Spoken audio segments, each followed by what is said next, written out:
So, I found this list of disturbing movies, and I've seen a lot of people commenting on it, but not that many people watching them. And I love fucked up movies, like more than anything. So, guess what I'm doing for you? Now, I have a feeling that as I go down this list, the less I'm going to enjoy myself and the higher the gore meter's going to get, because, that's the kind of disturbing that sells, is just them chucking a fucking bunch of random, sex and gore at you and saying, "Oh, isn't it so disturbing?" I'm looking at you, a Serbian film. But, My favorite type of disturbing is the existential kind. So, like Martyrs, for example. Just really anything that has a point outside of, ooh, gore and sex. Thus far, there's only been one piece of media that was, so disturbing to me that I had to turn it off and I couldn't watch it anymore, and that was Chernobyl, that little mini-series they did a while ago. It, genuinely fucked me up. I was in the middle of a little, breakdown or whatever, but, whatever. Other than that, I'm somebody who can watch literally the most fucked up shit and genuinely feel nothing. So this list should be fun. I really only draw the line at literal snuff films, which I do find a little hard to watch, So I rated them all with technically 4 scales, but I'll get to that. 1 on a level of how much I enjoyed myself. 2 on how disturbed I was, and 3, how gory it is. The 4th one will remain a mystery until it becomes relevant. I have a feeling it'll come into play at some point, which, I won't mention what it is, because I think the eventual reveal will be very fitting. Disturbing is very subjective, so be warned, and obvious spoilers. Okay. Let's begin. Tier 1. The Conjuring. Okay, released in 2013, directed by James Wan, who will become relevant later. In 1970, paranormal investigators and demonologists Lorraine and Ed Warren are summoned to the home of Carolyn and Roger Perrin. The Perrins and their 5 daughters have recently moved into a secluded farmhouse where a supernatural presence has made itself known.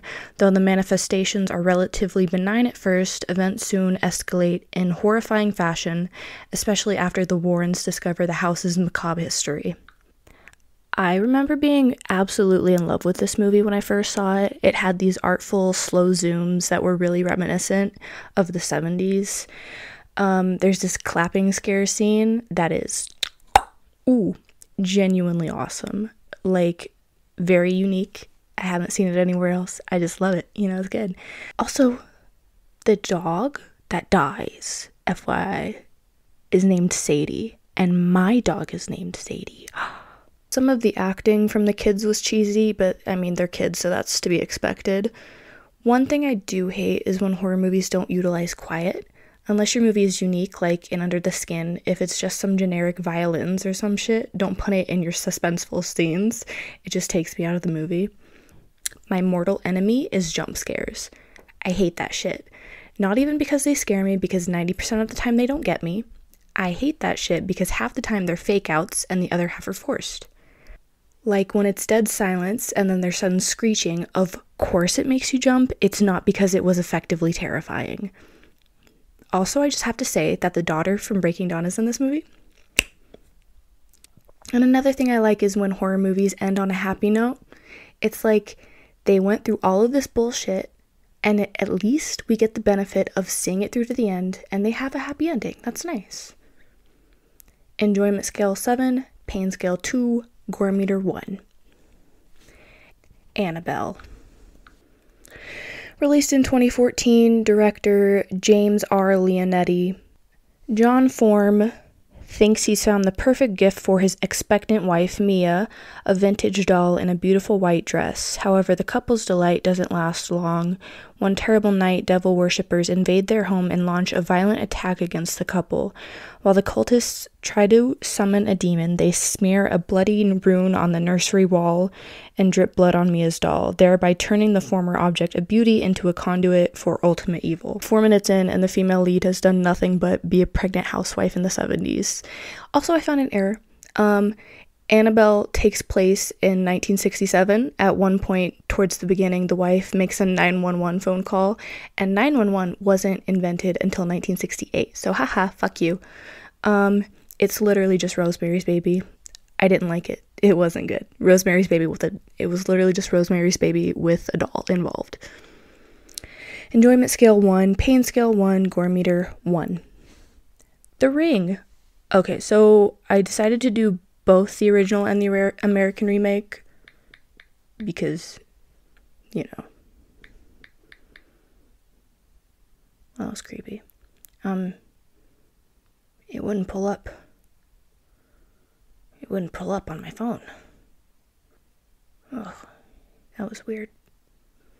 Okay, so the original, made in 1998, directed by Hideo Nakata.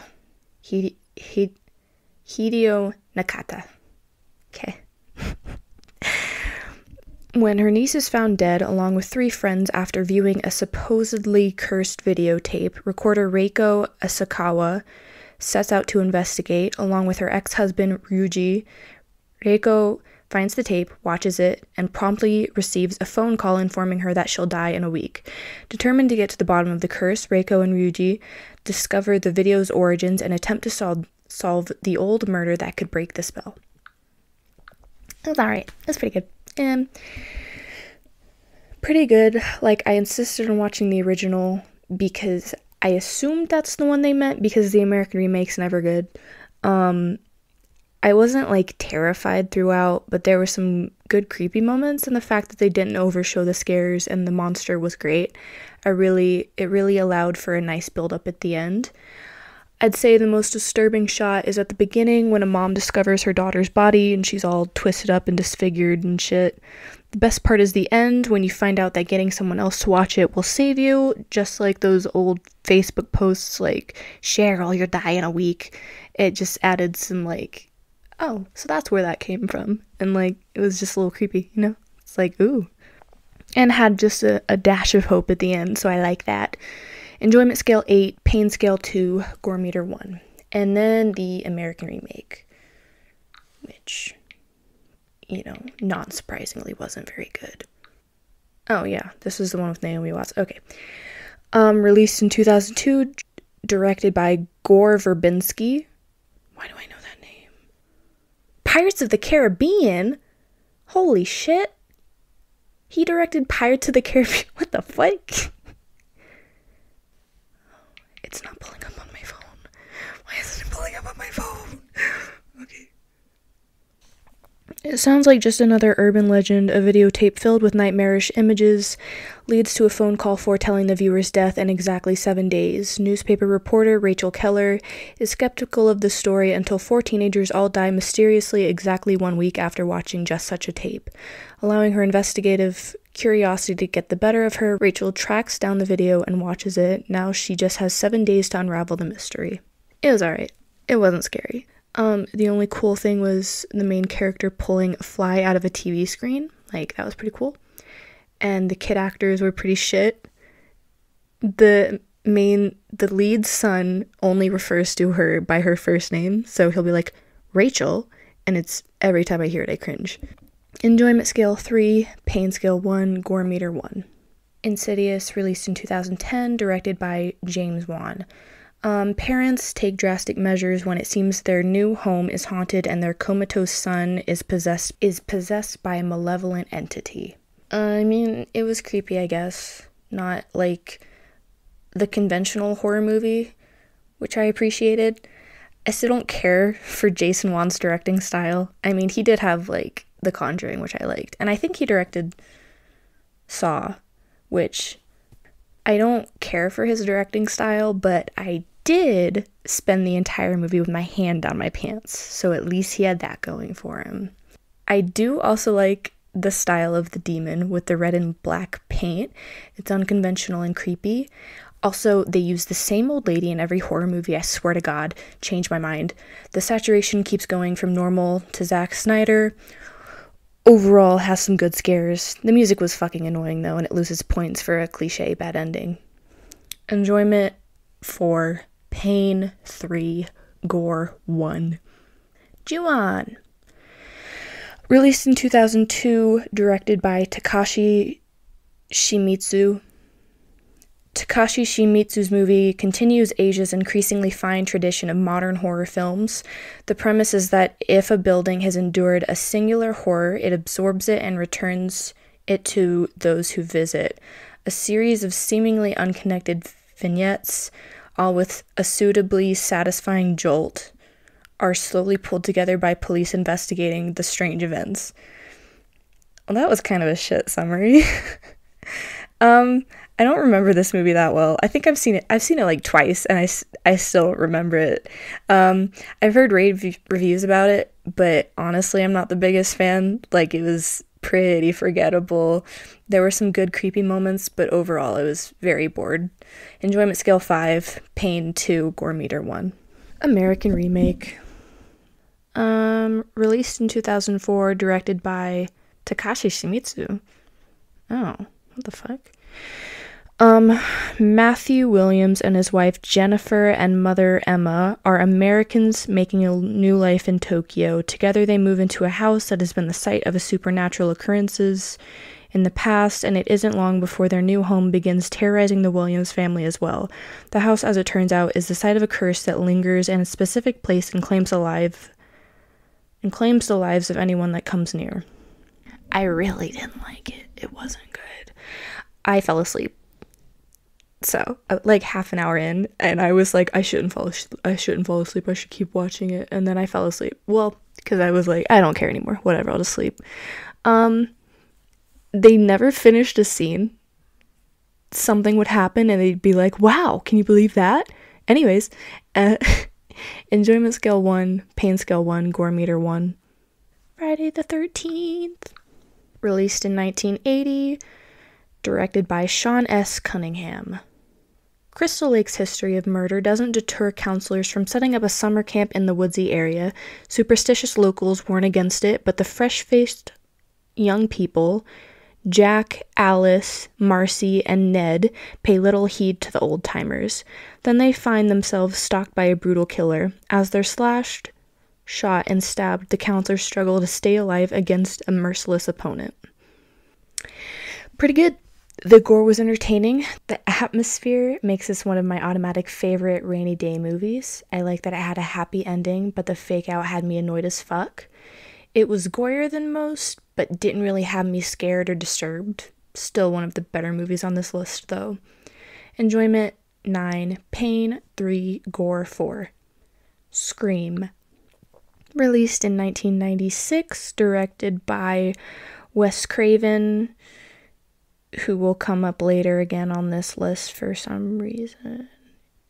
I think I hate him because he directed The Hills Have Eyes, which I fucking despised. I mean, he's done a lot of good ones. A Nightmare on Elm Street, I guess, was good.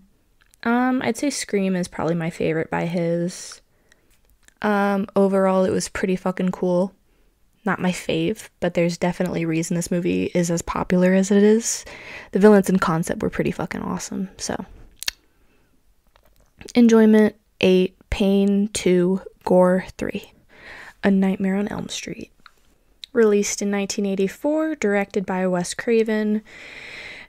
In Wes Craven's classic slasher film, several Midwestern teenagers fall prey to Freddy Krueger, a disfigured midnight mangler who preys on teenagers in their dreams, which in turn kills them in reality. After investigating the phenomenon, Nancy begins to suspect that a dark secret kept by her and her friend's parents may be the key to unraveling the mystery, but can Nancy and her boyfriend Glenn solve the puzzle before it's too late? It has some pretty good scares. Like, I wasn't scared personally, but I can see how a 1980s audience would shit their pants. Johnny Depp is hot. The death scenes are pretty cool, especially the girl being sliced down her middle and then flying all around the room, and Glenn's fountain of blood.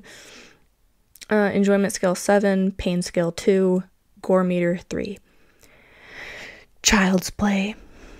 Released in 1988, directed by Tom Holland. Oh shit. Gunned down detective Mike Norris, dying murderer Charles Lee Ray uses black magic to put his soul inside a doll named Chucky, which Karen Barkley then buys for her young son Andy. When Chucky kills Andy's babysitter, the boy realizes the doll is alive and tries to warn people, but he's institutionalized. Now Karen must convince the detectives of the murderous doll's intentions before Andy becomes Chucky's next victim. I was gonna give it a 1 on the pain scale, but there's an electroconvulsion scene that really bumped it up. Special effects were pretty great. The kid acting was really solid. Suspense was solid. Overall, a pretty good movie. A side note is that my brother's biggest fear growing up was the Chucky doll, and we had this little Chucky doll and used to use it to scare the shit out of him all the time, so But Chucky, like every franchise, they beat like a dead horse and kept making movies. I remember kind of liking the second one, but everyone after that was pretty garbage. And there's a cool scene where there's a bunch of like limb breakings, which were pretty cool and made me cringe. So enjoyment scale 7, pain scale 3, gore meter 3. That's all, folks.